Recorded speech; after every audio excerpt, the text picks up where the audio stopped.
What do you call a Tesla that gets stolen? An Edison? Welcome to Small Business Celebration. We're continuing our series on small business owners who are rising from recession. And our guest this week, well, he's doing more than putting the team in Team Busby. This is Small Business Celebration. Join us as we learn from successful business owners and successful business leaders about who they are, from where their business has grown, what they have learned, and where their successful business is going. I am your host, Michael I. Roberts, and we're going to learn something that you can use today to grow a strong and profitable business.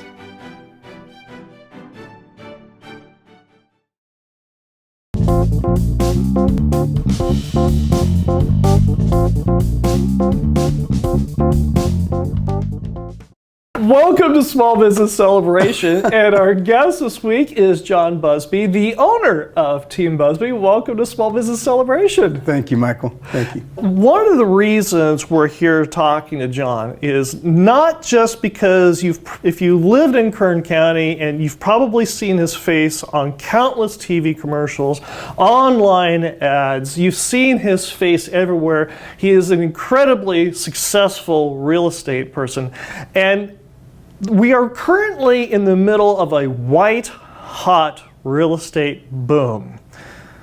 But the key to all this, the key to Jon's success, has been what he did when things weren't going so well. And so he's able to ride this boom.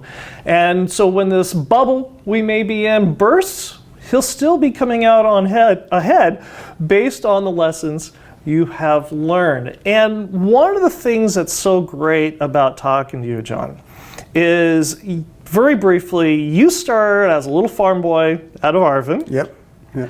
You did not choose real estate to go into. Very briefly, tell us how you got involved with real estate. Actually, I was in grocery for 11 years, Alpha Beta Supermarket. And then I got into real estate lending. Mm-hmm. The lending was good, but like you said, I'm from Arvin, country boy. I'm in a room that's 10 by 10 with another loan officer. I did very well, don't get me wrong, but I was just cooped up. And I decided, okay, I want to try the real estate sales.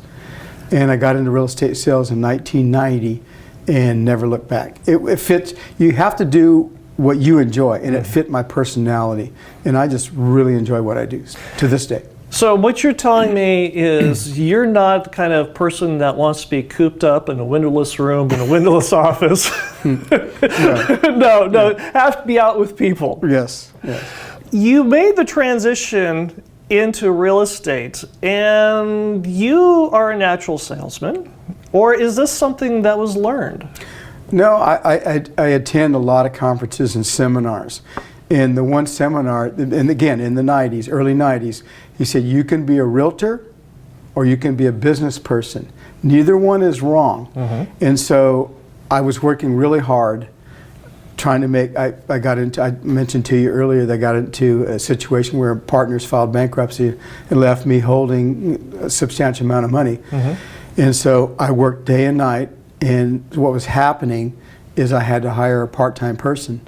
Other agents, they laughed, and my highest, best use of time is in front of people. But that's the key right there, is you took the personal development, you took the personal training, and even when you were left holding the bag financially, you realized you needed to hire somebody to do the things you didn't do well. Yes.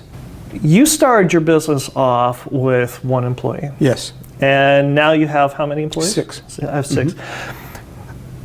What did you do, or how did you change yourself in being able to adapt to having more than one employee?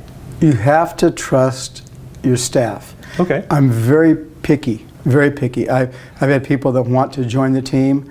They don't fit. They just, the personality, ethics, they don't fit. I'm very, very picky. Right. And the people that I have running it now, I've had other escrow officers and reps, and we have to say, man, you have a fine-tuned machine. Sure. But it didn't happen overnight. And that's the beauty of it. I learned from going to conferences and seminars and gleaning information from other businesses, because I went to one where you had to have a certain amount of production to attend.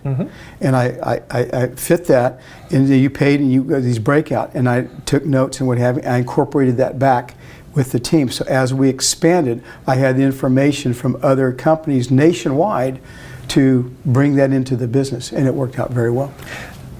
I don't want to put too much of a fine point on this, because you just illustrated something key. You went to the conference, you took notes, and then you did it. We have seen other examples of unsuccessful business owners who didn't actually follow through and did it. First of all, you're spending a lot of money going to these conferences. Correct. There's motivation there to actually implement it. But from you personally, as personal development goes, why was implementing what you learned so key? And then follow up with that, how did you go through and take the lessons that you learned from what you did to develop and grow your business? I'm competitive. I like being, I don't have to be number one, but I like being at the top. Right. I like being the cream of the crop, if you will. Right. And so by taking these lessons and taking this guidance from other failures and successes, and what was good about, they would talk about the other brokers would talk about failures and successes, which we spoke of.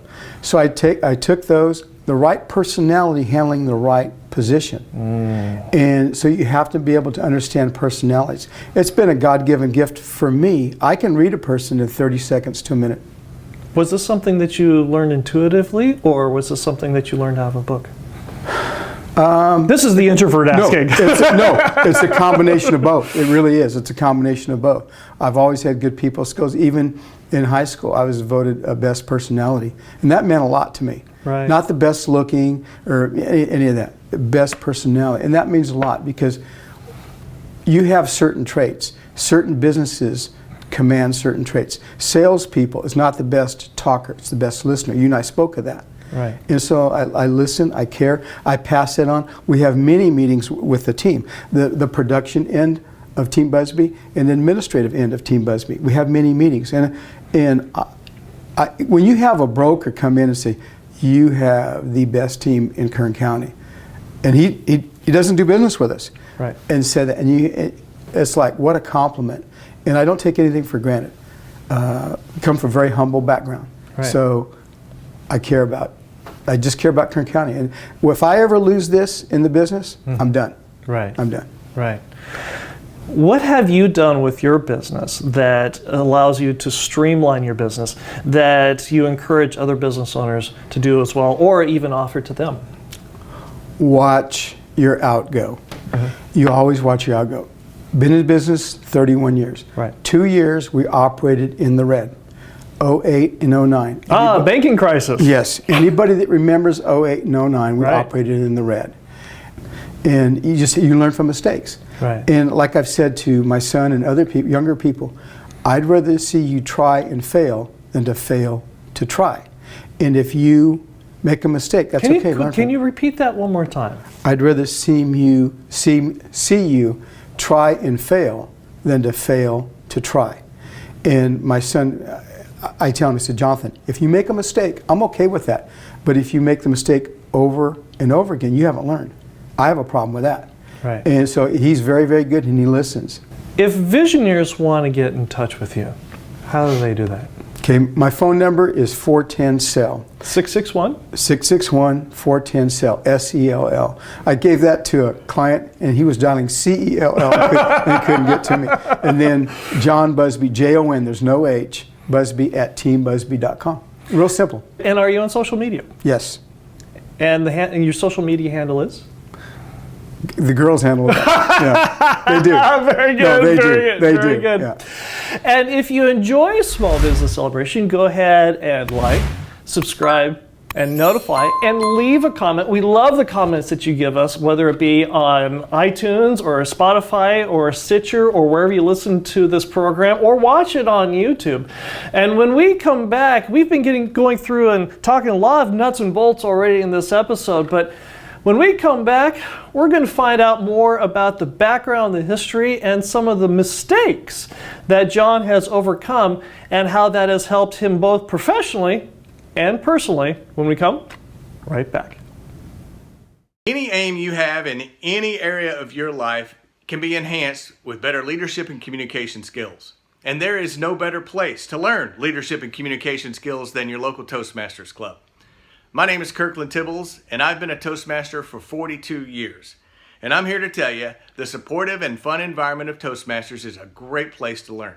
Come join us, won't you? You won't regret it. Toastmasters, the fun and relaxed group of leaders who will help you get ahead. Go to Toastmasters.org and click on the Find a Club button and set your business ahead of COVID and ahead of your competition. Go to Toastmasters.org and click on the Find a Club button. That's Toastmasters.org and click on the Find a Club button today. We're here with Jon Busby, the owner of Team Busby. And our visionary question comes from Marwan, who asks, what steps do you take to help the customer develop an emotional connection? But more importantly, how do you teach those steps to your employees? First of all, you sell with your heart. You don't sell with your pocketbook. If you sell with your pocketbook, we're the wrong company. We are. When people feel that, they want to like you, they want to trust you. And when you go in, I'm talking strictly real estate now, and you can incorporate this other businesses. Right. I go in and I look at a property. Okay, Jon, if this was your home, what would you do? How would you handle it? What modifications would you make? And I pass it on to the clients. I'm not going to sit there and tear somebody's house down. I cannot tell you how many sellers this agent came and just ripped my house apart. I'm not using them. Right. But you can do it in a way. What's good is my wife and I, when we sold our home, I practiced what I preach. We thinned it out. We made modifications to the property itself, corrections, and then we sold it. Right. And we did. We got good value in that particular market. Right. So it's easy for me to extend that to a seller because we did it. To teach the group, the team, I let them know, because we have meetings typically once a month. I said, guys, sell with your heart. If you see something, and they work strictly buyers, if you see something that's not good in the property, speak up. You're not going to lose that client. If anything, you gain their trust. Right. We've had that over the years, and I've had them say, I really like Jerry. I really like Annette. I know they've got my best interests at heart. So when you get a call from the client, you can't put a price tag on that. When you go through the property and the real estate agent says, you've got this problem with the XYZ part of the house, it's going to cost you money to fix that and repair that, that goes a long way. It does. And I get some sellers say, I want to sell it as is. I explain to them, it's just some numbers. Here's a house that's $400,000, fixed up. Here's a house that's $320,000, not fixed up. $80,000 spread. Okay, they can put between $20,000 to $22,000 into it. I've asked sellers, would you spend $20,000 to make $80,000? I've never had a seller tell me no. Right. So again, just being candid up front with them. And most of the sellers, they do. They'll say, just, hey, tell me what I need to do. And that's the fun part. Because it's one thing to go through and romanticize and paint a very pretty picture of walking in through the house and saying, look at the vaulted ceilings and look at this and that and the other thing. Don't mind the ding in the dark corner of the closet. Right, right. How did you go through and emphasize that balance of saying this is the future home that you're going to raise your children in or your grandchildren in, and don't mind the dead body in the closet? Yeah. How do you run that balance? Again, it goes back to showing the advantages, the features, and the benefits of the particular property. Right. And when you do that, you're not selling them, you're pointing out the mechanics of the property itself. You give them, here's another good example. Sure. Great home. Great home. But it was in a district that the schools were marginal. They asked me, I said, I can't really converse on that because we're bound. We can't say anything negative of any school district, what have you. I said, but you can get online and check the schools and their performance. Right. That's being totally honest. They were from Southern California. They had no idea of the Bakersfield market, the regions, and the school districts. Right. And they were able to make an informed decision on their own. Yes. Yeah. One of the great things about you, Jon, is to say you have a colorful history is an understatement. You already mentioned about your father that we'll probably stick in the credits, so if you are paying attention, we'll throw it back there. But you've been married before. Yes. And tell us a little bit about your first wife, because this is a wonderful story to behold. I got married at a young age. Uh-huh. I was 21 and she was 19. And very, very attractive, extremely attractive. And I was raised out in Arvin, real close to the Tarver family, the Johnson family, the Martin families, black family, and Mexicans. We worked out in the fields. Right. And so my brother and I, we just don't have any prejudice. We just don't. And so this guy bet me $10 that I couldn't go out with this black girl, just drop dead gorgeous. Sure. She's unattainable. She's too pretty for you. Yeah. So I asked her out. She blew me off, said no. I asked her out the second time, said no. Third time, we went out, had a good time. A year later, we got married. And this is a white boy and a black woman, in 1971. And it was like... It's unheard of. I got treated poorly by both sides. I mean, I was called all kind of names, but what they didn't realize is that I used to spar with one of the toughest guys at Arvin, and he'd hit you hard, and he was very fast, very strong. He weighed 180 pounds, he benched 450. That's, wow. To give you an idea. That's a punch. Yeah, and so, but he made my brother and me, he did. He cared about us.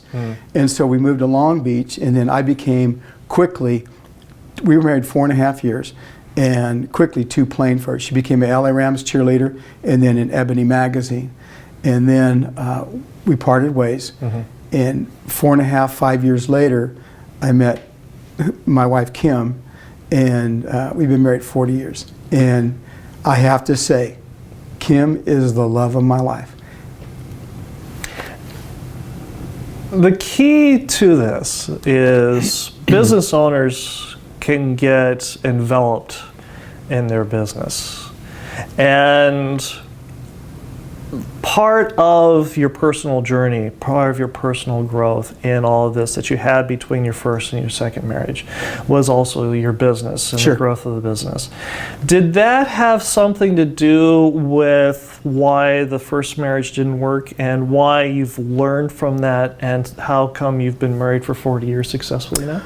I learned back in the first marriage, she was more into the movies. She did actually did a part in a movie. She wanted to be, and she did okay. That was not me. That was not my lifestyle. And I think that combination, everybody was telling her how beautiful that she was. And it's hard to, you get over and over again, you tell people, good person, over and over again, you told you're this, you're that, and then you think you're better. And, right. and so I became too plain. My wife now, she's drop dead gorgeous. Right. She's beautiful. And we just click. She compliments me. I'm seat of the pants, and she's very organized. A lady, this is years ago, said, "John, your country, Kim's country club." So,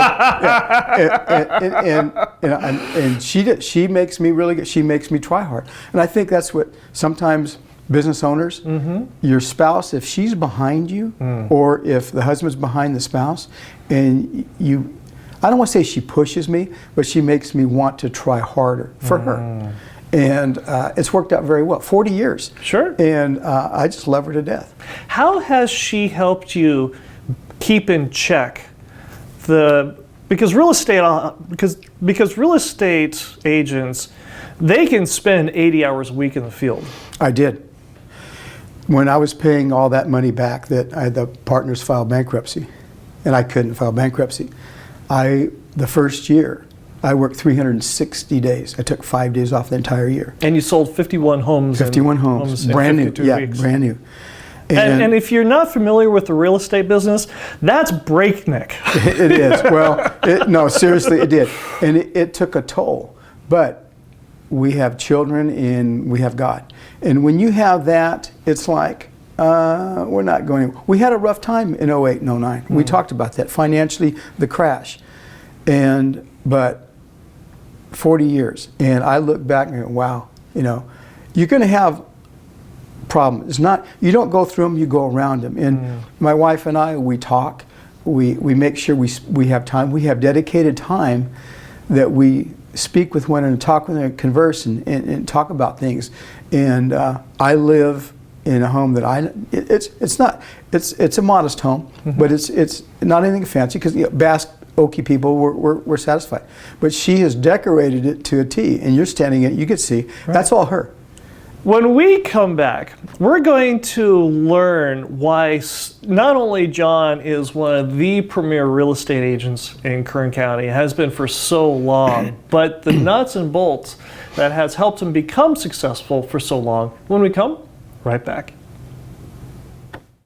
The reason we're here with Jon Busby today is because of a Visioneer question. They came from a Visioneer just like you. They reached out to us on LinkedIn, Facebook, and Instagram, and wanted to find out, how do I communicate the way my business can help them feel, what I can do for them in the way that makes them feel special, feel right, and have confidence that I can help them with my business. So if you've got a question, you've got somebody, got something that you want to learn about, reach out to us on LinkedIn, Facebook, and Instagram, and send us a message and let us know what it is that you would like to learn about on future episodes here on Small Business Celebration. So reach out to us on LinkedIn, Facebook, and Instagram today.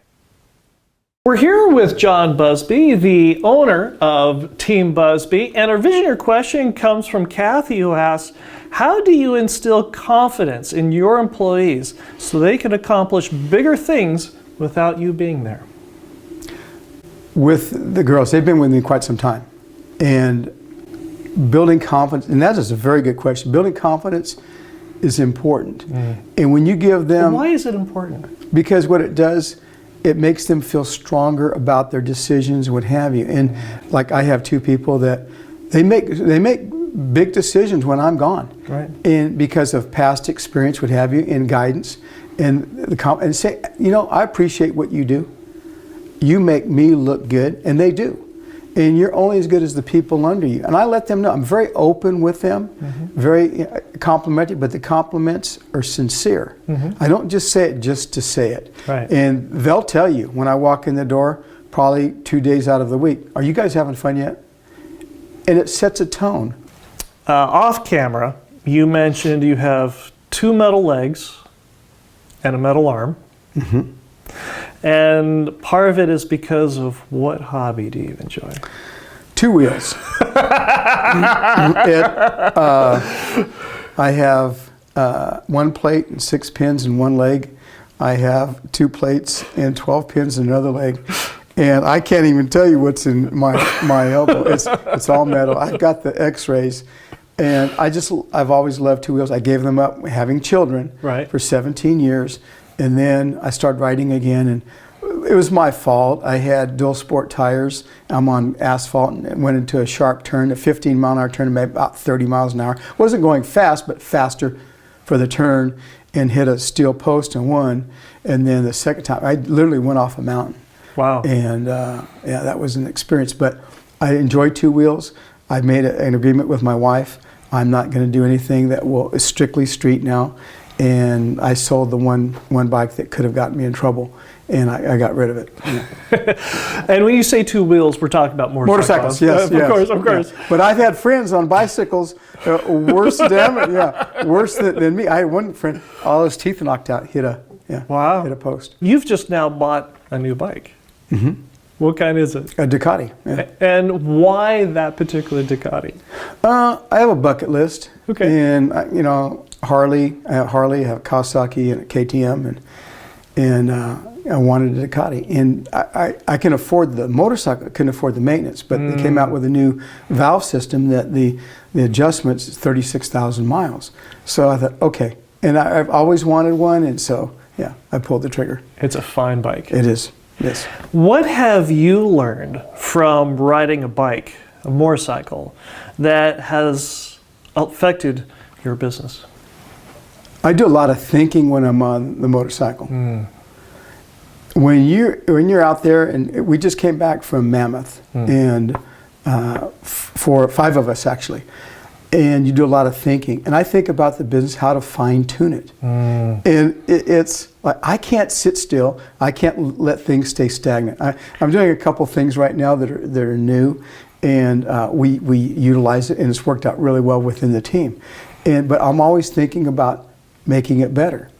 And I hope I do that as long as I'm in real estate. I always want to fine tune it. If something out there is really good, you know, I told you about the seminars that I attended actually in Orlando, Florida. It was the moving truck. That was by design. I attended as a breakout session. You had to have a certain amount of production to attend. Right. And I got the moving truck. Right. That moving truck, December, will be 20 years old. Nice. Yeah. Nice. It still runs good, and it's a GMC. And we change the oil all the time. I'm an oil nut. Sure. We change the oil, motorcycles, cars, you name it. Right. I'm an oil nut, clean oil. Sure. And it's been very good to us. Yeah. One of the things that I mentioned at the very beginning of our conversation here is your face is everywhere. If not your face, definitely the properties Sure. that you've listed. They are everywhere. Sure. You have mastered something that a lot of business owners struggle with, which was figuring out their marketing and ad spend. And for you in the industry that you're in, visibility is huge.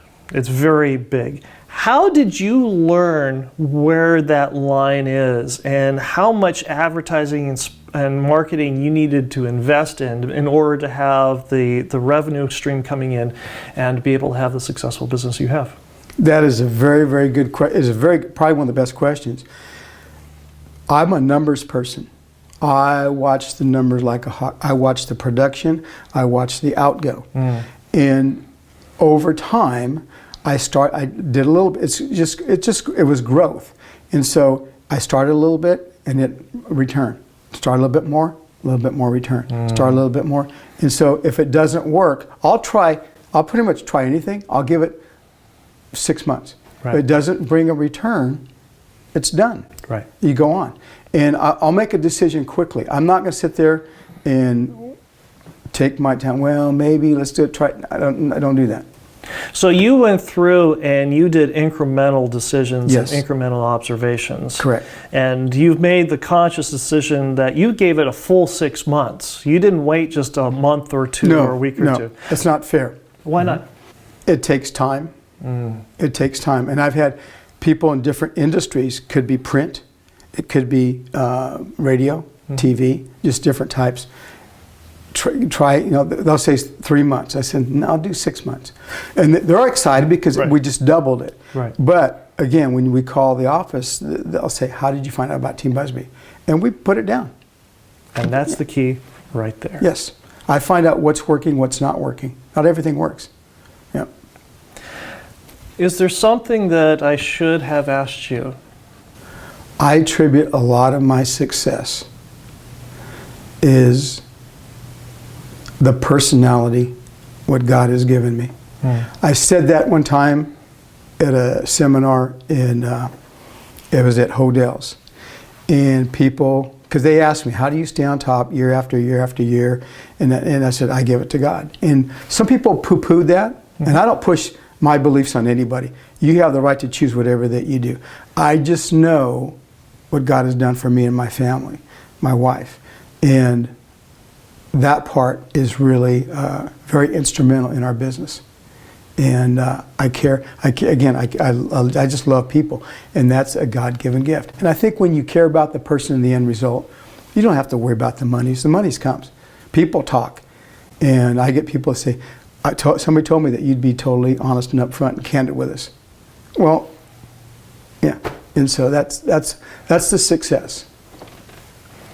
If visionaries want to get in touch with you, how do they do that? Okay, my phone number is 410-SELL. 661? 661-410-SELL, S-E-L-L. Jon Busby, Jon, there's no H, Busby at teambusby.com. Real simple. Jon, this has been a pleasure. Thank you very much for joining us here on Small Business Celebration. Thank you, Michael. And we'll have my final thoughts for you when we come right back.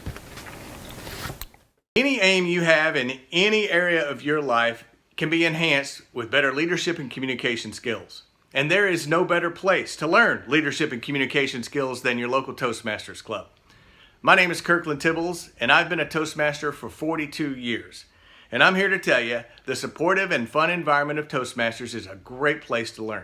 Come join us, won't you? You won't regret it. Toastmasters, the fun and relaxed group of leaders who will help you get ahead. Go to Toastmasters.org and click on the Find a Club button and set your business ahead of COVID and ahead of your competition. Go to Toastmasters.org and click on the Find a Club button. That's Toastmasters.org and click on the Find a Club button today. Ever have one of those moments where you're driving home after a meeting, and in my case, an interview, and I've got, oh, I should have asked that question, or more importantly, you have an epiphany? Well, that happened with me right after this episode. I was driving home and I was recalling all the pictures that Jon had in his house of his mom and his dad, of his wife, of his children, of his grandchildren, and that's when it hit me. You come from a long, unbroken line of people who struggled through struggles that you and I can't even possibly imagine. They had challenges, they had difficulties, and yet they came through. After all, you're here. And it's their genes that are flowing through your body.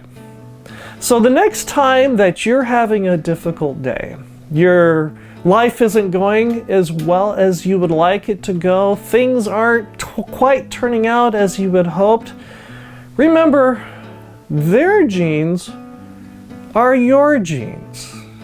And if they can overcome the struggles in their lives, so can you.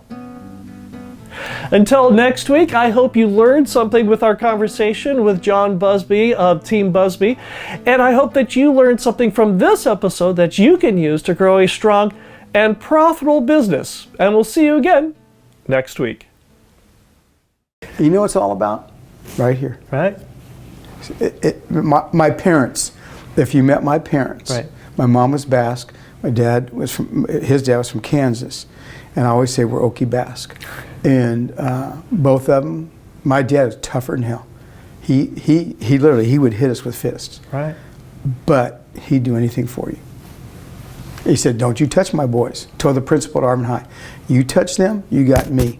Right. And they were afraid of him. And he said, I will do way more than them if they get out of line. So you call me. We didn't do anything wrong. You don't